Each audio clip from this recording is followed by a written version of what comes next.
যেমন দেশে বসবাস করি যার নাম বাংলাদেশ, যেখানে ছাদের ওপরে কালেমার পতাকা উড়ালে জঙ্গিবাদের অপবাদ দেওয়া হয়। আস্তাগফিরুল্লাহ নাউজুবিল্লাহ। সকালে যে কার মুখ দেখে উঠছিলাম।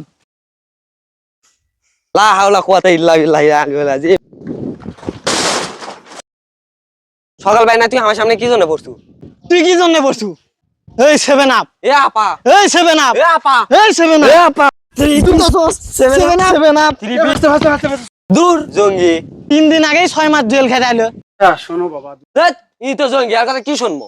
আরে শোনো শোনো, যে আমাকে জঙ্গি বলতিছ, কি জন্য জঙ্গি বললা? আপনার বিল্ডিং এর উপরে কালেমার পতাকা উড়িচ্ছে। এই জন্যই তো আপনাকে জঙ্গি হিসেবে পুলিশ ধরে নিয়ে গেছিল। আমরা মুসলিম কিনা? হ্যাঁ, আমরা অবশ্যই মুসলিম। পরকালে যে আমাদের বিচার হবে এটা তোমরা বিশ্বাস করো কিনা? হ্যাঁ, অবশ্যই বিশ্বাস করি। আমরা যদি মুসলমান হয়ে থাকি আর পরকালকে যদি বিশ্বাস করেই থাকি, তাহলে রাসূল করিম সাল্লাল্লাহু আলাইহি সাল্লাম বলছেন, আলমারউ মা মান আহাব্বা, যে যাকে ভালোবাসে, অর্থাৎ যে যাকে অনুসরণ করে কিয়ামতের দিনে সে তার সঙ্গেই থাকবে। আমি যদি আমার পতাকা বিল্ডিং এর উপরে উড়ানোর কারণে জঙ্গি হই, পুলিশ আমাকে ধরে নিয়ে যায় এবং 6 মাস জেল খাটায়, তাহলে তোমরা আর্জেন্টিনা এবং ব্রাজিলের গেঞ্জি গায়ে দিয়ে আসো এবং বিল্ডিং এর উপরে হাজার হাজার লক্ষ লক্ষ টাকার পতাকা উড়াচ্ছে। এমনকি খবরে শোনা গেল যে কে যেন তার বাবার জমি বিক্রি করে 11 লক্ষ টাকা দিয়ে 7 কিলোমিটার একটা পতাকা তৈরি করেছে। তাহলে এই যে তোমরা বিল্ডিং এর উপরে আর্জেন্টিনা, ব্রাজিল, জার্মানি, আরো যে অনেক দেশের পতাকাগুলো আছে এগুলো উড়াচ্ছ, তারা কিন্তু একটাও মুসলমান না। তাদের মধ্যে ইসলামী তো লিভাস নাই, তারা ইসলাম সম্পর্কে কোনো ধারণা জ্ঞান কিছুই রাখে না। তারা আমাদের নবীদেরকে গালি দেয়, আমাদের হযরত মুহাম্মদ সাল্লাল্লাহু আলাইহি সাল্লামকে গালি দেয়।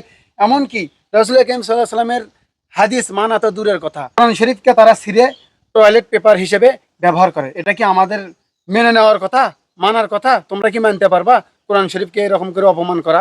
না, এটা মেনে নেওয়ার বিষয় না।